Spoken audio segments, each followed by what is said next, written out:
Powered by the Inside the Birds podcast. Now, live from inside the Matt Black Kia Studios. It's Football at 4. Football at 4 is powered by the Inside the Birds podcast, and it is brought to you by PropSwap, America's sports betting marketplace. Sell your sports bets and take your profit. Find out how at PropSwap.com. Download the PropSwap app today. Football at 4 is brought to you by Caesars Entertainment Group of Atlantic City. Come experience the ultimate sports destinations all season long at the Wild Wild West, Tropicana, and Harrah's Resort, Atlantic City. Book your game day experience today at Caesars.com.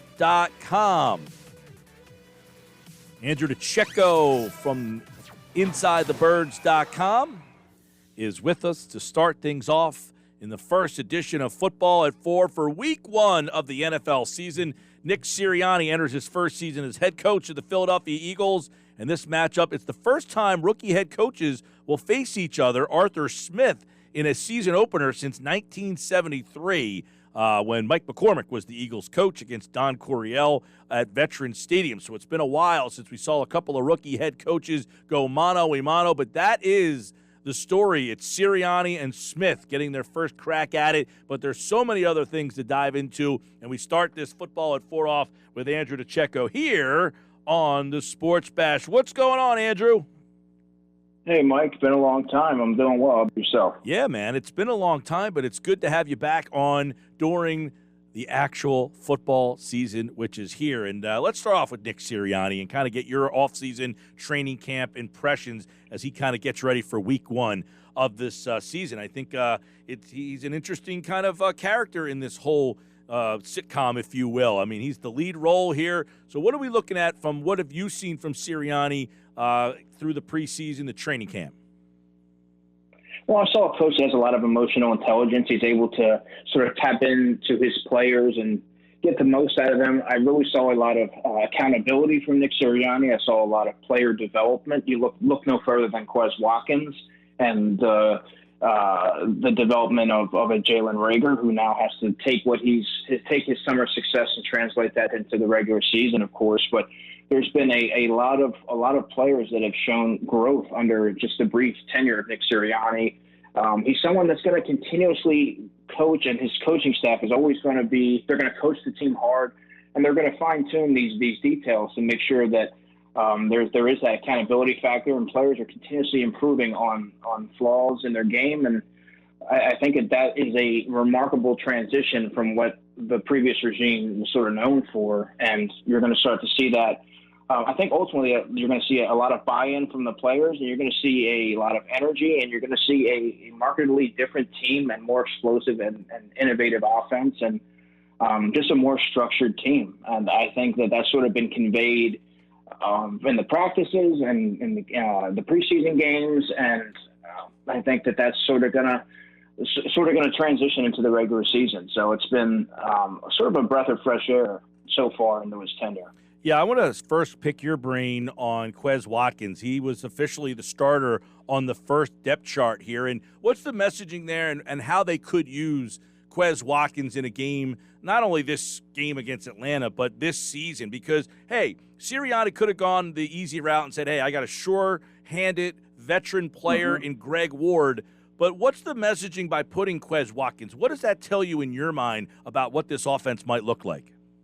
Well, it's very consistent, Mike, with this message of competition, right? Quez Watkins has earned the right to start for this football team by showing up every day, by proving that he really is someone that really attacked the offseason, really carried his momentum from the end of last season and really built on that throughout the offseason, figured out what he needed to work on, which was route running, catches the ball very well. He's an explosive athlete. You want to get him the ball in space. And every day at training camp and in the preseason, he showed up. And he routinely made defensive backs, kept them on their toes, created separation, caught contested catches. So he's not the biggest guy, and he may never be a volume title player, but he's someone that can take the top off of the defense, keep the defense honest. And I think he adds another dimension to this offense. And when you know what you have in Greg Wood, he's not really going to take a next step in his progression. He's a sure-handed, not exactly a fleet-footed. He's just a chain mover. He's going to give you, 11, 12 yards a catch and move the chains, but he's not going to He can't play outside necessarily. You don't know. He's not going to break a lot of tackles. He's not going to be a vertical slot. But he's going to be there should anything happen, or should you want to mix him in and get a tough third down conversion or things like that, move those chains. But Quez Watkins has earned that role, and it's been very consistent with Nick Sirianni's message from the moment that he got here. Yeah, and I know that Watkins is a guy that we saw some explosion from in the preseason. He had that 70-plus yard touchdown against the Steelers, but that was on a little bubble screen and him just kind of stepping on the gas. How do they, in your mind, intend on using him in this offense? Do we see him, taking shots down the slot? Is he going to be bubble screens, jet sweeps? A big part of this offense, more of a decoy? I think he's a very interesting piece because I have a follow-up question based on your answer here. Yeah, that wasn't an overly complex play by any means. You see that usually on Saturdays in college football. But I think what that did was, Mike, it accented his explosive traits and his breakaway speed, right? I think you're going to see a lot of get him the ball and let his natural athleticism take over. You're going to see him get one-on-one, and they're going to against the corner in the slot, and let's see if he can threaten vertically. And you have a guy on the other side, Devontae Smith, who can get open based on his savvy route running, the short to intermediate routes, and you have Jalen Reagor, who's always going to be a threat. If you get him on the move, get him the football and get him on the move. But I think he's going to be someone, Quez Watkins, to answer your question, that they're going to try and find creative ways to get him on the move, get him in the ball in space, and take advantage of his explosive speed and big play potential. Now, based on that answer, I'm interested to see with Watkins and how they use him, how do you envision the Ertz-Goddard duo being a part of this offense? How is that breakdown? How do you see that in your mind? Well, you have two players in Zach Ertz and Dallas Goedert that offer top 10 potential at their position. So you have to find a way to utilize them. And I think their 12 personnel is going to be utilized very often, especially in the early part of the season when the young receivers are really starting to find their way and the Eagles are really starting to see what they have and base it off of matchups and things like that. But I think you're going to see a lot of 12 personnel with Zach Ertz and Dallas Goedert. And then you're going to see Quez Watkins, who does offer outside and versatility in addition to his slot contributions, inside contributions. So I think you're going to see a lot of rotation going on. I think you're going to see a lot of varying snap counts. I think Devontae Smith is firmly entrenched as the top receiver on this football team. There's no question there. But I think Jalen Reagor and Quez Watkins are going to be subbed in and out while you have a healthy dose of Zach Ertz and Dallas Goedert, at least in the first couple of weeks of the season. Yeah, I'm interested how that all breaks down. That's something Andrew DiCecco, Football at 4 from the InsideTheBirds.com and the Inside the Birds podcast, of course, bring you Football at 4 each and every day here on the Sports Bash. And, one of the big things with Goddard and Ertz is they're two of the better weapons in the offense. So you wonder how much time they get, and what does that do to a guy like Watkins and the wide receiving core? Do you have to play those two guys more than you play three wide receivers? Yeah, Mike, you're right. And as exciting as it is to get those three receivers out there on the football field, you can't forget, you don't want to lose sight of the matchup problems that a player like a Dallas Goedert or Zach Ertz, for that matter, the stress that can put on a defense, right? Zach Ertz isn't an overly explosive player, but he is a tremendous route runner that knows how to get open and has soft hands and is going to be a security blanket for a young quarterback who's really still finding his footing in the NFL, right? I mean, he has 10 snaps in the preseason, played in 4 games last season. So having two competent tight ends in the middle that can work the middle of the field, that have good size and catch radius in Dallas Goedert's case, that's going to be a welcome addition to the offense and really help Jalen's transition, in my opinion. And these receivers, they're going to be in and out of lineups. You're going to see a lot of rotation, particularly with those top 3 guys there. So I think everyone's going to be involved and have a piece of the pie, so to speak. But I think you're going to see a lot of those 2 tight end sets because they both have different skill sets that both put different stresses on defenses. Yep, it's going to be really interesting to see how he uses them. Give me your thoughts on the running back rotation. Did we learn anything about how he'll utilize his running backs in the 3 preseason games? Nothing more than what we sort of already knew. I don't think that we really saw much of anything in the preseason to sort of gauge how they're going to be deployed, Mike. But I think what we do know is Miles Sanders, in my opinion, is not going to be an every down bell cow. That's just not his makeup. But what he is good at, he's an explosive player. He's going to shoulder the lion's share of the carries. He needs to improve as a pass receiver. But while he might not be as astute in that area, you have other players like a Boston Scott and a Kenny Gainwell. Kenny Gainwell, I think, is going to have an early role, earlier than many anticipated, I would say. He's going to have a decent role on the offense as a pass-catching running back. Also proved that he's not afraid to pound it between the tackles. That's an area of his game that we really weren't sure how he was going to adjust as a rookie to that aspect of his game. But he looks very comfortable doing so. You know what you have in Boston Scott. Boston Scott is an explosive player, can't be the number 2 running back ideally. You don't want to, should anything happen to Miles Sanders, Boston Scott isn't someone that's going to be able to take the ball 15, 18 times a game. Then he tends to wear down. That's really not what he's there for. But he can catch the football. He's good on the move. He can run between the tackles if you need him to do so. I think he's good for about 6 to 8 touches a game.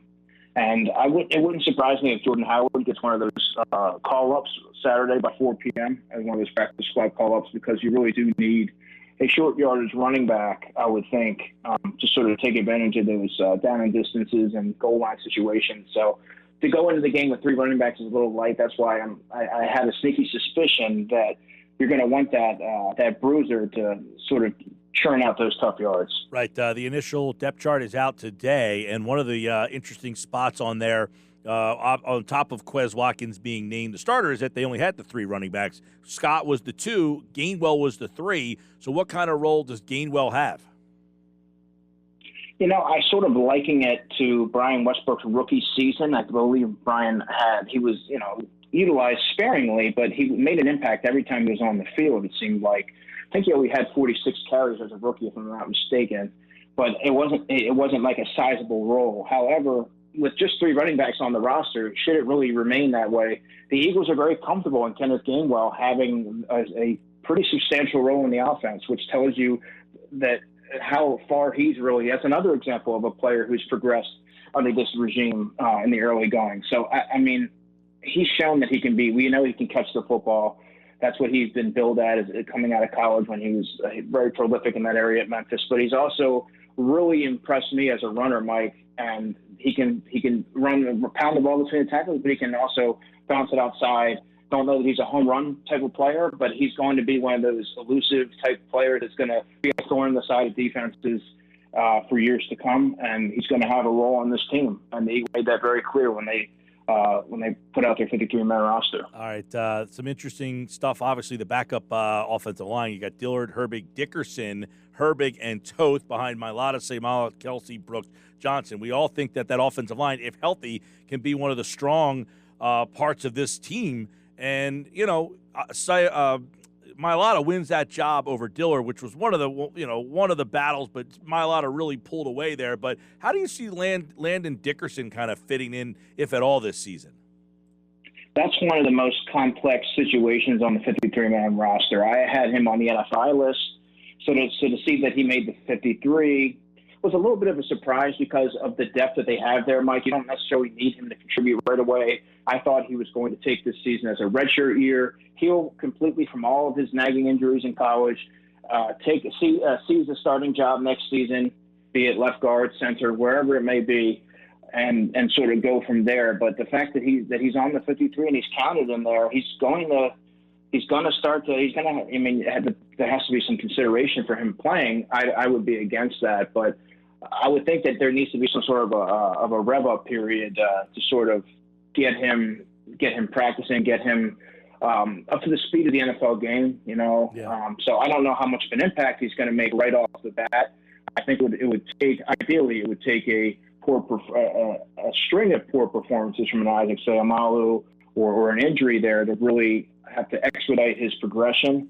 But he's there. As long as he's on the 53-man roster, he's always going to have that potential to suit up on game day and be a factor. Yeah, because he was listed as the reserve center, not as a guard, because Nate Herbig was listed as the guard at the left guard and the right guard, and Dickerson was not listed as a guard. He was only listed as a center. So I thought that was somewhat interesting. Andrew DiCecco at DiCecco NFL. Flip to defense, where really no big surprises, Barnett and Sweat were listed as the co-starting defensive ends.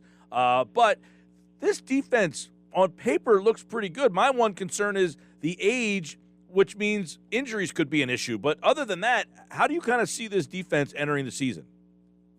Yeah, well, much like the wide receiver position, I think there's going to be a rotation of defensive ends. I think you're going to see Josh Sweat get work in quite a bit. I think you're going to see Barnett and Ryan Kerrigan, for that matter, is going to be utilized. You're going to keep these guys fresh and keep them attacking quarterbacks, keep them, keep them flushed out of the pocket, keep a healthy rotation of players there. I think Milton Williams is going to be a big factor as a rookie, more so as a defensive end, I think, because you have Hassan Ridgway on the 53. I think the fact that he offers position versatility is going to really give him a sort of a prominent role early on. He's a very strong player, good lateral agility, strong. So he's someone that I think is going to make an impact early on. So, yeah, you have to like what they have there. The foundation is undoubtedly on the defensive line. They have a good mixture of veterans, proven veterans, and intriguing younger players on that team, in that unit. So that's really going to be where, the game's won or lost in the trenches on both sides. Yeah, I agree. Their defensive front is, if they can stay healthy up front, they got some depth and they got some good players. But up front, they have basically a bunch of guys who have had some injury histories or are older. You got injury history with Sweat and Barnett. Mm-hmm. You've got older guys with Fletcher Cox and Brandon Graham and Ryan Kerrigan. You got some injury issues with Hargrave last year. So they all have a little bit of question. But if they can stay healthy, pretty good. Have they done enough in the secondary to make you feel any better than you did when we entered training camp? From a starting perspective, absolutely, but there's still depth concerns, Mike. If something goes awry and Darius Slay and or Steve Nelson can't go or are unavailable for a week, well, then you're looking at Zach McPherson starting a football game on the outside. I mean, he's just one play away, and I don't know that you want to put a rookie in that situation. Ideally, you'd like for them to be able to develop behind a pair of veterans and sort of gradually be brought along and not have to just be almost on call and one play away from seeing your first extensive NFL action. Safety is another concern to me. I mean, you have a banged-up position group. We don't know what Rodney McLeod's status is going to be for Sunday. Kayvon Wallace has been banged up. Marcus Epps has some experience there, but he's a limited player. Elijah Riley is a developmental safety, really good special teams player, could get the bump up to the active roster before the game for special teams purposes. But, I mean, really, you can really only count on Anthony Harris going into week one as a surefire player that's going to be out there. You know what he's going to do. But there's a lot of question marks there as well. So, I mean, that's for starting purposes, I think that they've really retooled that area, and it looks great. But, as far as depth, there's some serious concerns there. Yeah, that's the depth, you're right, is going to be an interesting thing. They brought in Mclean today, a North Carolina A&T guy. Now, I said to our audience, if anybody knows anything about him, it would be you. Yeah, good size, 6 foot. He's a little bit leaner, had 8 interceptions in college.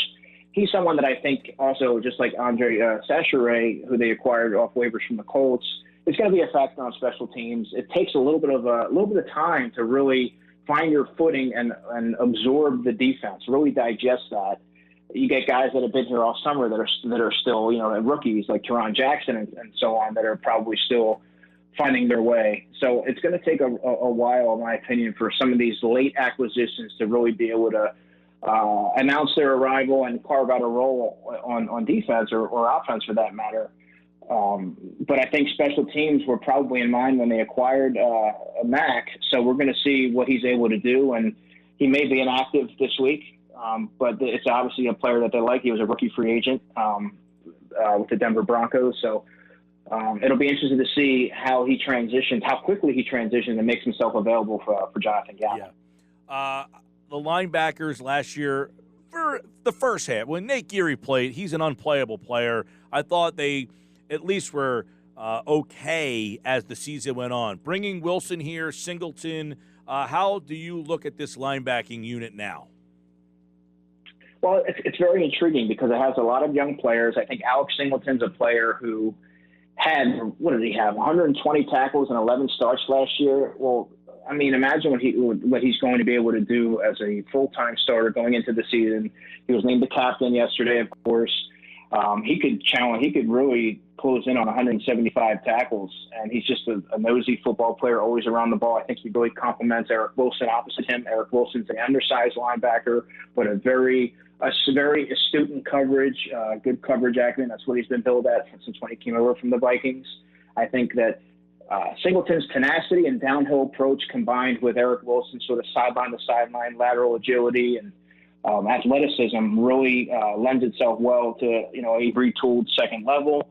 TJ Edwards is a good third linebacker, Mike. He's someone that I thought came into training camp this year looking to make a point, looking to sort of shed that label as a one-dimensional player, and he made himself more valuable in coverage, which is going to ultimately allow him to see the field a lot more than he has. And then you have a complement of young players behind them. Gennard Avery still in the mix. Patrick Johnson made the team. I don't know how vital he's going to be early on. He could be inactive on week one if I had to guess right now. But Sean Bradley's a good special teams player. So they have a good mix, but it's a very young room.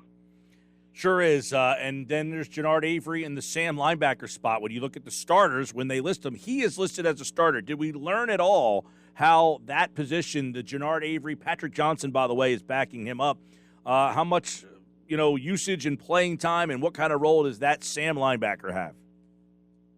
Well, we didn't really see much from Jonathan Gannon in the preseason. It was a very vanilla game plan. That Sam position remains, much of a mystery right now. You don't really know. I mean, you sort of saw a little bit of when you saw, I believe it was Gennard Avery shooting the gaps a little bit, playing close to the line of scrimmage. You're really going to see it's really a fastball pass rusher that you really don't have a place for that joker role. Joe Ostman also got some looks there before he was injured and wasn't able to continue on with the team. So, I mean, it's going to be sort of just an extra pass rusher that's a little bit undersized that doesn't really have a role, but you want to, make yourself a little bit more dangerous and off the edge there. So we're going to sort of see how that position develops throughout the season. But, based on what I've gathered, that's sort of what you're going to see. I don't know how often or how many snaps they're really going to see, but they definitely have a role in mind for that position. All right. I look forward to that, too. We didn't get to see that in the preseason games really at all from Jonathan Gannon's unit. We'll see how much Gennard Avery, Ryan Kerrigan, those are some of the kind of wild card players, I think, in this defense. It all starts this Sunday, 1 o'clock, right here on 97.3 ESPN. Andrew will be back on Friday to give us more insight on the actual matchup, how the Eagles match up with the Falcons, and, of course, during football at 4 right here on the Sports Bash. Andrew, all right, man, football's back. I appreciate it. Absolutely, man. Talk to you on Friday. All right, that's Andrew DiCecco from InsideTheBirds.com, and he is brought to you by Caesars Entertainment of Atlantic City. Come experience the ultimate sports destinations all season long at the Wild Wild West Tropicana and Harrah's Resort Atlantic City. Book your game day experience today at Caesars.com. We welcome them on board for the football season, bringing you football at 4, powered by the Inside the Birds podcast.